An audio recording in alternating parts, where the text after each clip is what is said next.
সচিবালয় এলাকায় শ্রমিক পুলিশ সংঘর্ষ, অর্ধশতাধিক শ্রমিক গুরুতর আহত।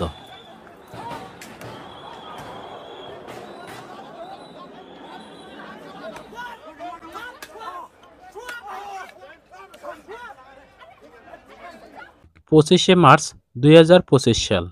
ঈদের আগে বকেয়া বেতন পরিশোধের দাবিতে সচিবালয় অভিমুখে যাওয়া শ্রমিকের মিছিলে পুলিশের বাধা, শ্রমিকের উপর বেপরোয়াভাবে লাঠিচার্জ, টিয়ার সেল নিক্ষেপ করা হয়। এতে প্রায় 40 জন শ্রমিক গুরুতর আহত হন এবং কয়েকজন পুলিশ সদস্যও আহত হন। মঙ্গলবার 25শে মার্চ দুপুরে জাতীয় প্রেসক্লাব ও সচিবালয়ের লিংক রোডের সামনে এ ঘটনাটি ঘটে। টানা 3 দিন ধরে শ্রম মন্ত্রণালয়ের সামনে অবস্থান কর্মসূচি চালিয়ে যাচ্ছেন গার্মেন্টস শ্রমিকেরা। সোমবার তারা নয়াপল্টনের সামনে সড়ক অবরোধ করলেও আজ তারা শ্রম ভবন থেকে সচিবালয় অভিমুখে মিছিল নিয়ে যান। বিজয়নগরের সামনে পুলিশ তাদের প্রথমে বাধা দেওয়ার চেষ্টা করলেও সেই বাধা উপেক্ষা করে তারা সামনে এগিয়ে যান। পরে পল্টন পার হয়ে তোপখান রোডে প্রবেশ করতে নিলে আবারও পুলিশ তাদের বাধা দেয়, যা পরে সংঘর্ষের রূপ নেয়।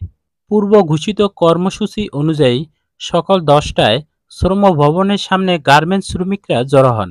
বেলা 11:15টায় তারা মিছিল নিয়ে সচিবালয়ের দিকে অগ্রসর হতে থাকেন।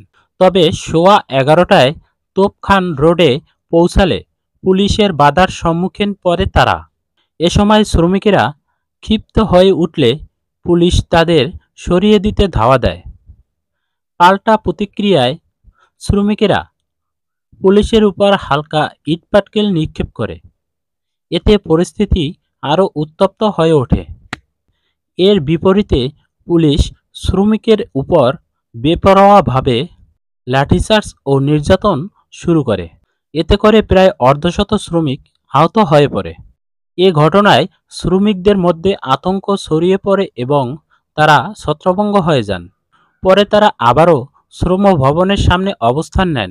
গার্মেন্টস শ্রমিক টেক্সটাইল শ্রমিক ফেডারেশনের সাধারণ সম্পাদক রাজু আহমেদ বলেন, সচিবালয়ের সামনে পুলিশের সাথে সংঘর্ষে আমাদের প্রায় 30 থেকে 35 জন শ্রমিক গুরুতর আহত হন। সংঘর্ষের পরে শ্রম ভবনের সামনে অবস্থান নিয়ে বাংলাদেশ গার্মেন্টস সোয়েটার শ্রমিক ইউনিয়নের কেন্দ্রীয় কমিটির সাধারণ সম্পাদক রুহুল আমিন জানান, দাবি আদায় না হওয়া পর্যন্ত আন্দোলন অব্যাহত থাকবে। বেতন বোনাস না পেলে ঈদের দিন প্রধান উপদেষ্টার কার্যালয় ঘেরাও করা হবে। এই আন্দোলনে যোগ দিয়েছে TNZ apparel plus eco limited, road fashion, style craft garments ও ডার্ট কম্পোজিট টেক্সটাইল লিমিটেড এর কয়েকশো শ্রমিক এই আন্দোলনে অংশ নিয়েছে বলে জানা গেছে। গার্মেন্টস শ্রমিকের পক্ষ থেকে পিটিভি পপি স্টুডিও।